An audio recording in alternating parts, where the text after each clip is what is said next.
मुल्क में इलेक्शन 8 फरवरी को कराने पर सदर और इलेक्शन कमीशन का इत्तेफाक। सुप्रीम कोर्ट में हतमी तारीख आज कंफर्म हो जाएगी। गुज़श्ता रोज़ चीफ जस्टिस काजी फैज़ ईसा ने रिमार्क्स दिए थे कि इंतखाबात की तारीख देने के बाद किसी दरख्वास्त को नहीं सुना जाएगा, ना तारीख में तोसी की इजाज़त दी जाएगी। जो भी तारीख तय की जाए उस पर सदर समेत सबके दस्तखत हों। इलेक्शन कमीशन अरकान के हमरा सदर से मुशावरत के बाद चीफ इलेक्शन कमिश्नर ने कहा, इतवार की वजह से 11 फरवरी की तारीख दी थी। हर कोई कहता है इलेक्शन शफाफ हो, लेकिन मुदाखलत भी की जाती है। इंतखाबात में बल्ले का निशान भी बैलेट पेपर पर होगा।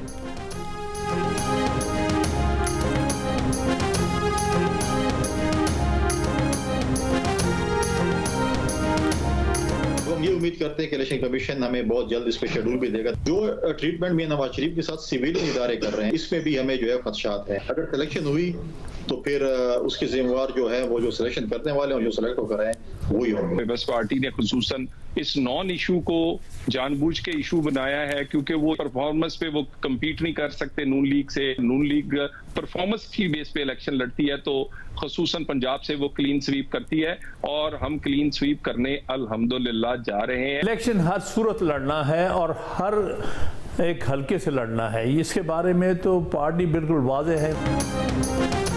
इलेक्शन तारीख के ऐलान पर सियासी जमातें मुतहरिक। आसिफ जरदारी कहते हैं अगली हुकूमत पीपल्स पार्टी बनाएगी। पार्टी तर्जुमान कहते हैं तहरीक इंसाफ से राब्ता नहीं हुआ, मगर मुस्तकबिल के हवाले से कुछ नहीं कह सकते। लीगी रहनुमा तलाल चौधरी कहते हैं पीपल्स पार्टी पर परफॉर्मेंस पर बात नहीं करना चाहते, इसलिए इलेक्शन को इशू बनाया हुआ था। पीटीआई भी भरपूर तरीके से मैदान में उतरने के लिए पुरअज़्म।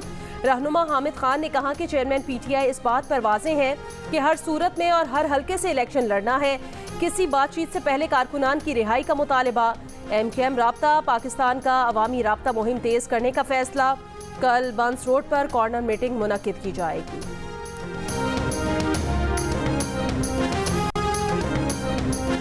27 रोज बमबारी के बाद गजा शहर का टैंकों से मुहासरा। इसराइल ने चारों तरफ से घेर लिया। फलस्तीनियों का कत्लेआम तेज होने का खदशा। बमबारी भी जारी। शहीद फलस्तीनियों की तादाद 9,200 हो गई। 24,000 फलस्तीनी जख्मी। जबालिया कैंप पर एक और हमले से 30 और अलबरेज पनागुज़ीन कैंप पर बमबारी से 29 फलस्तीनी शहीद। रिहायशी इमारत पर बम गिराने से भी 15 अफराद जाँ बहक। खान यूनिस में घर पर बमबारी। फलस्तीन टीवी के सहाफ़ी मोहम्मद अबू हितब और उनकी बीवी, बेटे और भाई समेत 11 अहले खाना शहीद। एक और सहाफ़ी मोहम्मद अल बियारी भी हदफ बना दिए गए। हमास का इस्राएली फौज पर बड़ा हमला। 6 टैंकों समेत 9 फौजी गाड़ियां तबाह। इस्राएली अफसर समेत हलाकतें 19 हो गई। मुजाहमती तंजीमों का इस्राएली फौज की बटालियन के हेडक्वार्टर पर भी धावा। शीबा फार्म्स के इलाके में बटालियन पर ड्रोन हमले से जानी नुकसान का दावा। अल-क़स्साम का लेबनान से शिमाली इसराइल में रॉकेट हमला। इसराइली इलाके करियात शमूना में 12 रॉकेट फायर किए गए। हर तरफ आग ही आग। हिजबुल्लाह की जानिब से इसराइल की 19 फौजी चौकियों पर हमले। हिजबुल्लाह के सरबराह हसन नसरुल्लाह आज नमाज जुमा के बाद अहम खिताब करेंगे। अल-कुद्स की आज़ादी के लिए शहीद और महाज जंग पर मौजूद अफराद से मुतालिक अहम बयान मुतवक्के।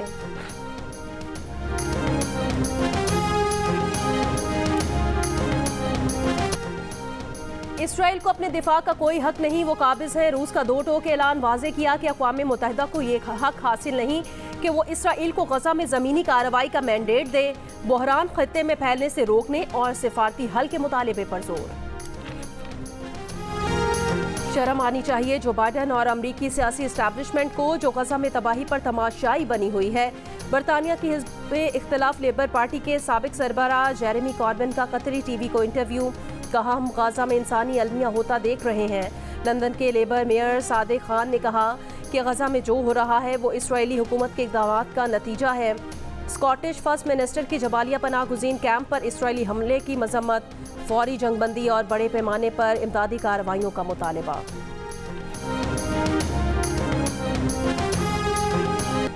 फ़लस्तीन की माएँ बहनें आपकी जानिब देख रही हैं। कराची में JUI की तूफ़ान अक्सा कॉन्फ्रेंस से हमास के सरबराह इस्माइल हनिया का वीडियो लिंक पर खिताब। कहा, आपकी हिमायत दरअसल बैतुल मक़दस की हिमायत है। मौलाना फजलुर रहमान फ़लस्तीनियों का मौक़िफ़ पेश कर रहे हैं। फ़लस्तीन की औरतें, बच्चे, उलमा सब जंग के मैदान में हैं। उम्मत गवाह है कि हम तवील जंग लड़ रहे हैं। सरबराह JUI मौलाना फजलुर रहमान ने खिताब में कहा, हमने अंग्रेज़ों को बरे सगीर से भगाया, अमरीकियों को अफगानिस्तान से भगाया। हमने 2018 के बाद मुल्क में इजरायली एजेंट के खिलाफ जंग लड़ी है। अमरीका को बताना चाहते हैं कि हम आपकी मर्जी से इक़्तिदार में नहीं आना चाहते।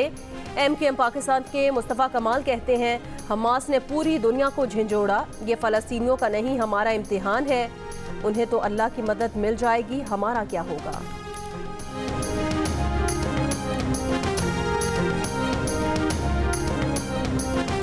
आइंदा जो पार्लियामेंट है ये निगरान हुकूमत का कॉन्सेप्ट जो है इसको भी ख़त्म कर दे। बनाया इसलिए गया था केयर टेकर मोड के वो न्यूट्रल होंगे और वो जो इलेक्शंस हैं वो साफ शफाफ होंगे और कोई एक दूसरे के ऊपर उंगली नहीं उठा सकेगा कि इलेक्शन में रिगिंग हुई। लेकिन लगता ये है कि वो जो केयर टेकर का कॉन्सेप्ट है वो शायद कामयाब नहीं हुआ और इसको अब तब्दील करना या बेहतर करने की ज़रूरत है। निगरान हुकूमत होनी चाहिए या नहीं होनी चाहिए? मेरी राय ये है कि ये तबाही के अलावा कुछ नहीं। निगरान हुकूमत नहीं होनी चाहिए, बिल्कुल ये खत्म होना चाहिए। दुनिया में तजर्बा नाकाम हुआ और आईनी तरमीम के जरिए निगरान हुकूमत का खात्मा कर दें। इलेक्शन कमीशन को भले 10 गुना और इम्पावर कर दें। निगरां हुकूमत का तसव्वुर नाकाम हो चुका है, निगरां हुकूमत नहीं होनी चाहिए। प्रोग्राम कैपिटल टॉक में तहरीक इंसाफ के रहनुमा बैरिस्टर अली जफर और मुस्लिम लीग नून के रहनुमा बैरिस्टर जफरुल्लाह खान का इत्तफाक। बैरिस्टर अली जफर ने कहा, निगरां हुकूमतों को इसलिए बनाया गया था कि वो न्यूट्रल होंगी और साफ शफाफ इलेक्शन होंगे, मगर निगरां हुकूमतें नाकाम रही हैं। बैरिस्टर जफरुल्लाह खान ने कहा कि निगरां हुकूमतें तबाही हैं, आईनी तरमीम के जरिए निगरां हुकूमतों का खात्मा होना चाहिए और इलेक्शन कमीशन के इख्तियारात में इजाफा कर दिया जाए। मुस्लिम लीग नून के सेनेटर इरफान सिद्दीकी कहते हैं, निगरां हुकूमत का जो तमाशा है उसे खत्म होना चाहिए, मौजूदा हुकूमत को अबूरी हुकूमत बना दिया करें।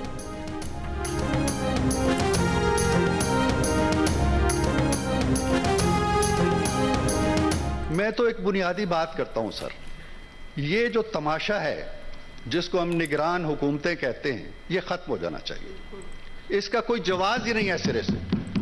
दुनिया के अंदर 200 ममालिक हैं आपके, किसी एक मुल्क के अंदर ये नहीं हो रहा है।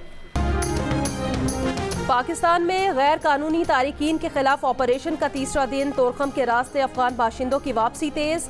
गुज़श्ता रोज खैबर कैंप से 5650 अफगान वतन रवाना हुए। चमन के कैंपों में 6000 गैर कानूनी गैर मुल्की ठहरे हुए हैं। कराची के इलाके सोहराब गोट में गैर कानूनी तौर पर मुकीम अफराद के खिलाफ पुलिस का आज फिर ऑपरेशन। बलोचिस्तान के निगरां वज़ीर इत्तलात जान अचकज़ई का कहना है, गैर कानूनी गैर मुल्कियों को निकालने का काम 2 माह तक चल सकता है। कराची के इलाके कोरंगी में दुकानदार ने डकैती की कोशिश नाकाम बना दी। दुकानदार की फायरिंग से एक डाकू हलाक और साथी फरार हो गया। सेनेट ने नैब तरमीमी ऑर्डिनेंस में 120 दिन की तौसीह कर दी। तौसीह की करारदाद कसरत राय से मंजूर। मुस्लिम लीग नून के आज़म नज़ीर तारण ने कहा, अवाम के लिए कानून साजी का इख्तियार पार्लियामेंट का है। अहम कानून मामला सिलेक्टेड बेंच के सामने रखे जाते थे। चीफ जस्टिस ने सारा बेंच बिठा दिया। इसाक डार ने कहा, माजी में ख़राब की गई चीज़ों को अब दुरुस्त होना चाहिए। सियासी इंतकाम का निशाना बनाया गया। अज खुद नोटिस पर कई फैसले मुतनाज़े हैं। पैनमा इनमें से एक है। सेनेटर कामरान मुर्तज़ा की नैब तरमीमी ऑर्डिनेंस में तौसीह की मुखालफत। कहा, ऑर्डिनेंस में तौसीह सोचे समझे बगैर की गई। ताहिर बजिंजो ने कहा, नैब बदबूदार लफ्ज़ है, हमेशा मुखालिफिन को दबाने के लिए इस्तेमाल हुआ। कई रोज से एक बात चल रही है कि खान साहब को स्लो पॉइजनिंग की जा रही है और इसमें कितनी सदाकत है, आपने भी चेक किया? मुझे जो मैंने उनको देखा और जितना तिब्बी मायना या ब्रीफली उनको एग्जामिन किया और उनको देखा, उसमें मुझे तो ऐसी कोई चीज़ वाज़ेह तौर पर नहीं नज़र आई और वो बल्कि हशाश और खुश और एक्टिव और जैसे उनका नॉर्मल सेहत अच्छी है उसी तरह मुझे दिखे और उसी तरह से नज़र आए। शौकत खाना अस्पताल के डॉक्टर फैसल सुल्तान ने चेयरमैन पीटीआई को स्लो पॉइजन दिए जाने के दावों की तरदीद कर दी। कहा, चेयरमैन पीटीआई से मुतालिक स्लो पॉइजनिंग की बात दुरुस्त नहीं। जेल में चेयरमैन पीटीआई का मुआयना किया, कोई ऐसी बात नजर नहीं आई। चेयरमैन पीटीआई ने खुराक से मुतालिक कोई शिकायत नहीं की, उनकी सेहत बिल्कुल ठीक है।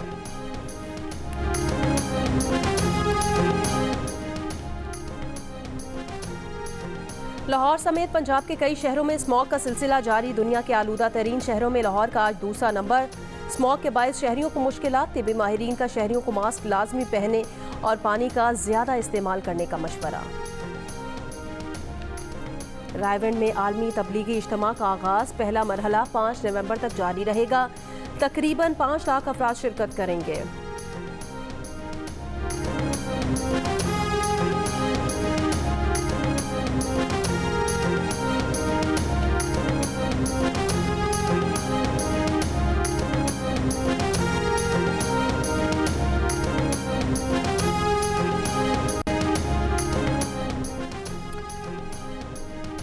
रायगढ़ में आलमी तबलीगी इज्तिमा का आगाज़, पहला मरहला 5 नवंबर तक जारी रहेगा। तकरीबन 5 लाख अफराद शिरकत करेंगे। बैरून मुल्क से मंदूबीन की आमद का सिलसिला जारी, पेंडाल को जाने वाले रास्तों पर सख्त सिक्योरिटी इंतजामात। ट्यूनिस की टेनिस स्टार ने WTA फाइनल्स की इनामी रकम का एक हिस्सा फ़लस्तीनियों की मदद के लिए देने का ऐलान कर दिया। इंटरव्यू में आप दीदा हो गई, कहा हर रोज़ बच्चे और बच्चियों को मरते देखना बहुत मुश्किल है। ये दिल दहला देने वाला है, ये कोई सियासी पैगाम नहीं है, ये इंसानियत है।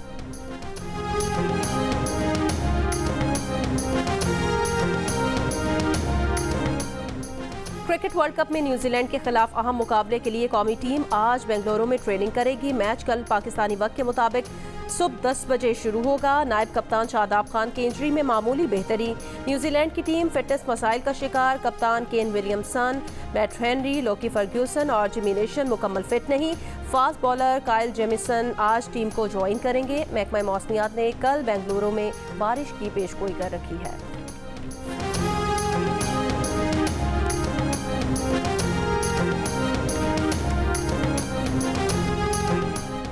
क्रिकेट वर्ल्ड कप में आज नीदरलैंड्स का मुकाबला अफगानिस्तान से होगा। मैच लखनऊ में पाकिस्तानी वक्त के मुताबिक दोपहर 1:30 बजे शुरू होगा।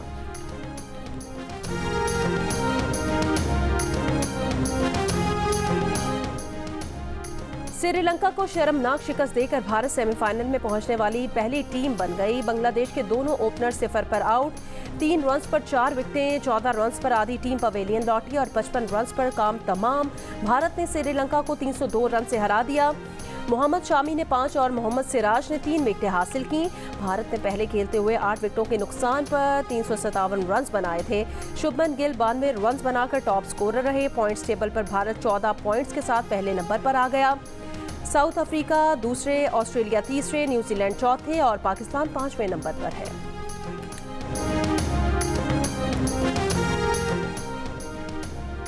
दौरा बांग्लादेश पर मौजूद पाकिस्तान विमेन क्रिकेट टीम आज आराम करेगी। पाकिस्तान और बांग्लादेश के दरमियान वनडे सीरीज की ट्रॉफी की रुनुमाई आज होगी। 3 वनडे मैचेस की सीरीज का पहला मैच कल शेर बंगला स्टेडियम ढाका में। मारूफ शौरा के कलाम और फिल्मी गानों को अपनी मधुर आवाज़ से यादगार बनाया। जो गाया खूबसूरत अंदाज से गाया। बुलबुले पाकिस्तान नैयरा नूर की सालगिरह पर मद्दाहों के जहनों में यादें ताज़ा हो गईं। दिल का रिश्ता ऐप पाकिस्तान में रिश्ता तय कराने वाली तेज़ तरीन ऐप बन गई। कराची की सानिया ने सिर्फ 7 दिन में सलमान की सूरत में अपने लिए जीवन साथी मुंतखब कर लिया। शादी तय पा गई, इसी माह रिश्ता इज़्दवाज में बन जाएंगे। और जियो टीवी के नाज़रीन के लिए 7 स्काई एंटरटेनमेंट ने नई ड्रामा सीरियल तख्लीक की है। माँ और सास के ताल्लुक पर मबनी नई ड्रामा सीरियल माँ नहीं सास हूँ मैं। देखिए जुमा 3 नवंबर से रोज़ाना रात 7 बजे सिर्फ जियो पर।